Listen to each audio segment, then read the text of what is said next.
verjetno moje 10-letno delo in raziskovalno delo bo danes tukaj na odru. Sporočilo je točno to, kako v bistvu preživeti na našem planetu, kako postati bolj zavestni, bolj odgovorni ljudje. Zato je cel spektakel posvečen človeku in planetu in je v bistvu cela zgodba od 4. industrijske revolucije do kitov, do gozdov in do v bistvu rešitev.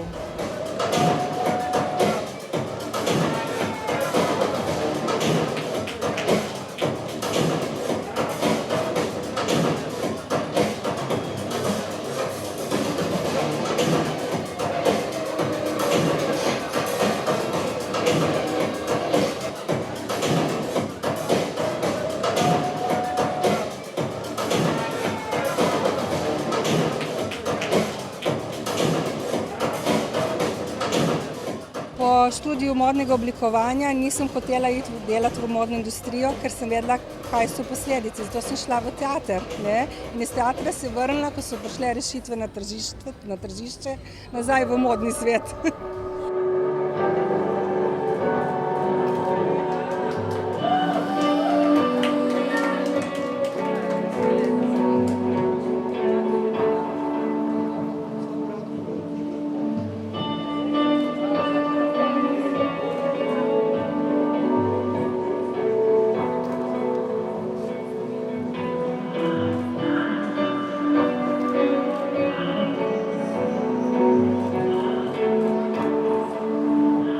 Vsako sezono posvetim eni živalski vrsti.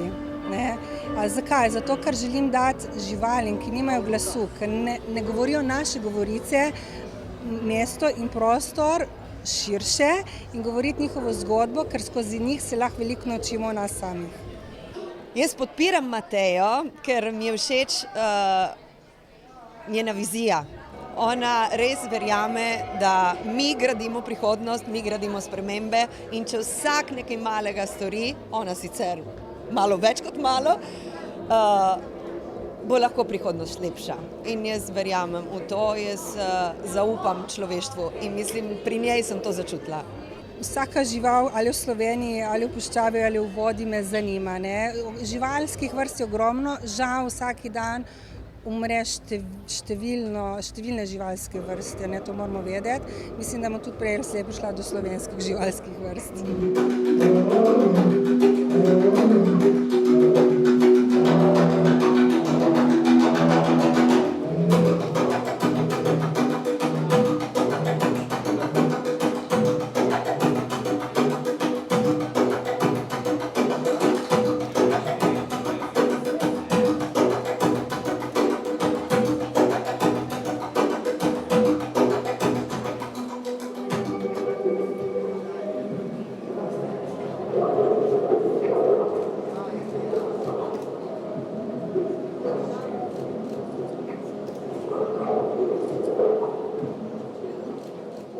Dokler me spustijo na rdeče preproge v Cannesu, na Oskarjih, v Benetkah, mislim, da je to veliko priznanje in dokaz, da se da priti na take preproge s tako modo.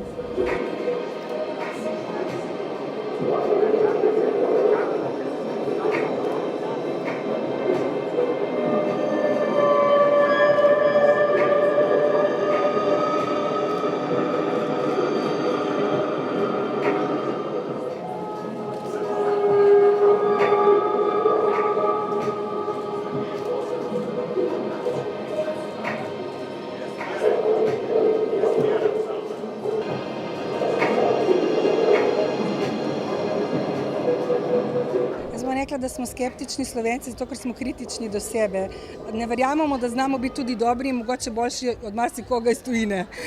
Tako da jaz sem vesela, da je prišlo ogromno ljudi, kot vidim, in mislim, da bodo veliko odnesli od današnjega večera.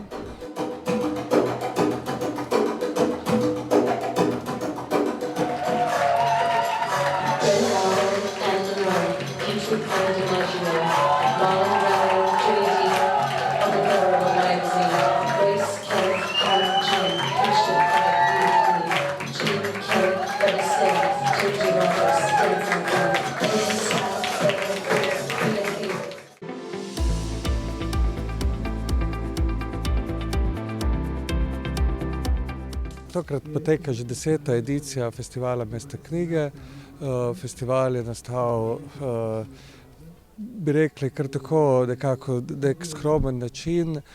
Naša želja je bila, da prinesemo knjige, torej založbe, mestu, ki nimajo ravno razvitega nekega knjigotrških aktivnosti in seveda, da pripeljemo neke pogovore, teme, zanimive v mesto. Torej vsako leto poskušamo program tematsko zasnovati, da skozi različne načine, različne avtorje tudi obdelamo na čim širši način neko temo. Teme, ki so smeri črpane iz našega, kako bi rekel, našega življenjskega sveta, čezmejne Gorice, čezmejne Goriške in Primorske. Letos gotovo tudi zaradi Evropske prestolnice kulture, pa tudi zaradi nekih let, ki smo jih vložili v ta festival, je gotovo program dosti širši, več tujih gostov imamo, tudi mislimo, da postajamo res zanimivi za domače avtorje, da nas pridejo obiskati, da tudi se tu družijo z nami in da se pogovarjamo. No, to je nekako cilj. Cilj je, da zaustavimo za en trenutek kakšno ulico, ne, in da ljudje, ki ponavadi ulico uporabljajo da tekajo po opravkih, da se ustavimo in da razmišljamo konec koncev o nas samih. Začeli smo z otvoritvijo enim omažom Ivanu Volerčefeu, torej našemu poetu iz Posočja. Njemu smo namenili tako razstavo v Carinarnici kot cel trg pred njo, ki smo ga tudi poimenovali Trg Ivana Volerčefeja. Med domačimi gosti bi gotovo izpostavili obisk Dušana Šarotarja, ki nas je uvedel v sejemski del, pa Drago Jančarja, pesnic Barbare Korun, Ane Pepelnik. Gotovo so pomembni tudi avtorji iz zamejstva, recimo ravnokar tu zadaj se pogovarja Miha Obid, pa seveda naš festival vedno hoče biti povezava tako s Slovenci na drugi strani meje, kot tudi prav z Italijo. Avtorica Idžaba Šego, izredna pisateljica, italijanska pisateljica somalijskih korenin, je nastopila ravno včeraj. Zaključili pa bomo tudi s velikim pisateljem, enim največjih trenutno francoskih pisateljev, Didierom Eribonom. Vsaj zame biti v Novi Gorici je že lepo samo po sebi in predvsem tukaj blizu te prelepe knjigarne. Potem ta festival združuje ne samo ljudje, ampak tudi jezike, to, kar je važno. Pred kratkim smo slišali poezija v gaelščini, ki je ta za nas seveda čuden, ampak zelo lep jezik. Jaz z moje strani sem nekaj prebral v beneškem narečju, slovenskem beneškem narečju, ker mislim, da je prav, da je tudi naš jezik prisoten tukaj in da ljudje razumejo, da obstaja Benečija in obstaja prostor, kjer ljudje še ohranjajo in se borijo, da bi še naprej ohranili ta jezik. In vse drugo je lepo, ko si med knjigami, vsaj zame je najboljše, jaz bi živel tukaj skozi. Kako ste pa zadovoljni z obiskom? Zadovoljni smo seveda, mislim, da festival je dobil svojo publiko in da je širi. Mislim, da postaja ena pomembna, kako bi rekli, destinacija za prebivalce znotraj seveda leta. Ljudje radi prihajajo sem, tudi če morda kakšnega gosta ne poznajo, vajeni so poslušati in to je nekako cilj. Cilj je, da se mesto sreča s knjigami, sreča temami, sreča med sabo in se nekako pogovarja in druži.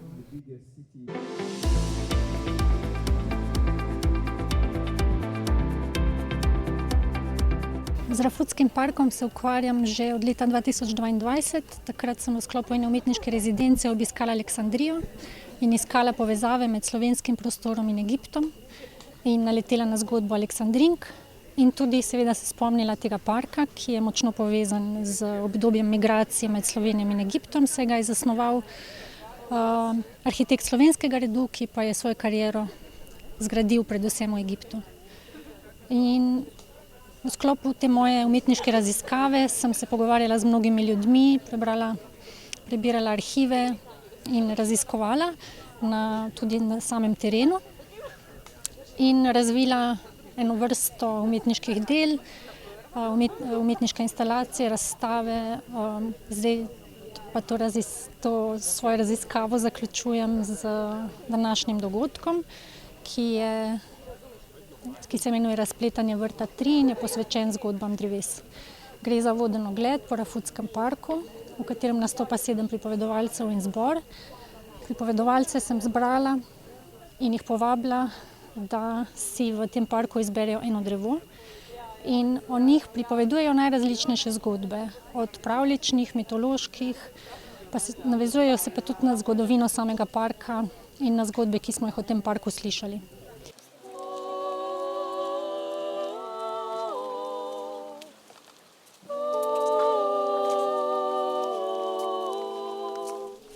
Kajti tu se verjetno nahaja največji in najstarejši bambusov gozd v Sloveniji. Prvi bambusi so prispeli v Evropo v 18. stoletju. Ne vemo pa, kdaj so pognali korenine tu, v Rafutskem parku. Morda je bil bambus nekoč zasajen kot tanka meja med dvema parkoma. Morda so ga zasadili le kot majhen, okrasen otoček. Morda je zrasel iz okoliščega griča.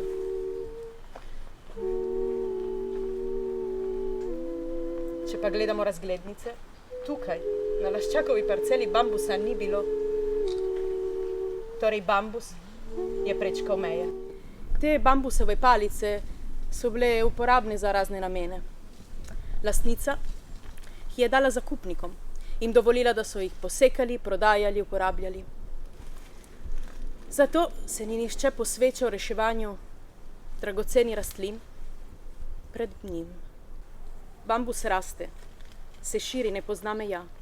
Hotela sem zbrati ne samo tiste pripovedovalce, ki so že dobro znani in utečeni, tudi ti so tukaj, to so Rok Kušlan, Ana Duša in Katarina Nachtigal, temveč sem povabila tudi druge umetnike, ki se ukvarjajo z zelo različnimi zvrstami umetnosti, od Maja Čehovin Korsika je piska, piše kratke zgodbe, Silvija Vivian je igralka, Katja Šulc je pevka, Ana Čavič je interdisciplinarna umetnica in performerka, ki se ukvarja prav s pripovedništvom v svoji praksi, ampak ga odpira v druge umetniške zvrsti.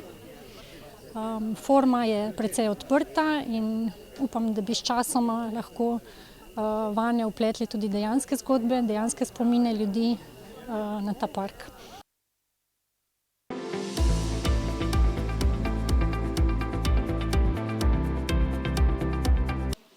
Dober večer, jaz sem Mattia, mi chiamo Mattia e sono qui all'Epic Center questa sera. Moje ime je Matija in danes večer sem tukaj v Epic Centru, da bi predstavil projekt Po poteh Evrope. To je plesna, gledališka in video predstava, ki jo izvajam s prijateljem Alessandrom Contejem in še z enim prijateljem Muhammadom Abd al-Munimom. Producirala sta jo En knap in Vicino Faro. Predstava pa govori o Evropi oziroma o tako imenovanih afroazijskih koreninah Evrope in o dejstvu, da tako imenovana evropska civilizacija veliko dolguje kulturam in vplivom Bližnjega vzhoda in Afrike. Quegli stessi stranieri che oggi arrivano in Europa in realtà In to zato, da bi ljudem odprli oči za dejstvo, da so isti tujci, ki danes prihajajo v Evropo, pravzaprav posnemovalci, ki nosijo spomin na to afroazijsko Evropo, ki je po mojem mnenju edina resnična in pravilna možnost za resnično združeno in svobodno Evropo. Predstava Na poteh v Evropo je del projekta z naslovom E ali I za Evropo, katerega cilj je prenesti gledališče na obrobna ali mejna območja. V 2 letih smo tudi, zahvaljujoč podpori Nove Gorice in Gorice, Evropske prestolnice kulture, to predstavo lahko predstavili na več kot 50 različnih lokacijah, od Celovca do Osorja na Hrvaškem. Pred predstavo vedno pripravimo sprehod po mestu, da se ljudje najprej fizično srečajo s kraji, ki jih predlagamo, in si šele nato ogledajo predstavo, ko razumejo kontekst, v katerem se predstavlja. Obstaja 5 meril, s katerimi smo izbrali te kraje. To so voda, meja, konflikt in nenavadnost.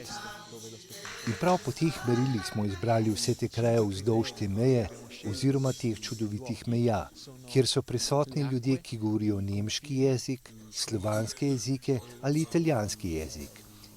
In zato resnično presega prestolnico kulture.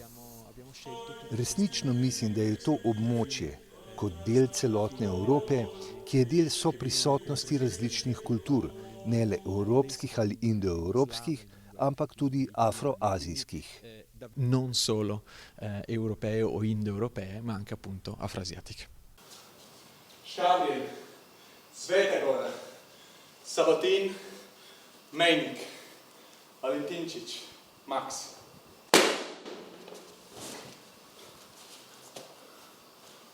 Komen, Ivanka. Ma l'esperienza è stata fantastica e non solo fantastica. Izkušnja je bila fantastična in ne samo fantastična. Tega nisem odkril samo jaz, nisem bil edini. Skupaj smo odkrili, kako radi delamo gledališče. In gledališke predstave bi se morali delati na tak način, zunaj gledališč. Srečevali bi se z ljudmi in se približevali krajem. Poskušali bi decentralizirati kulturo, da se ne bi gnetli in dušili v središču mest. Mi smo to delali po Evropi. Gostovali smo na rimskih arheoloških najdiščih, gradovih, na mejah, železniških postajah, na judovskih pokopališčih in na hrvaških otokih, v družabnih centrih, starih industrijskih objektih in v zapuščenih vaseh.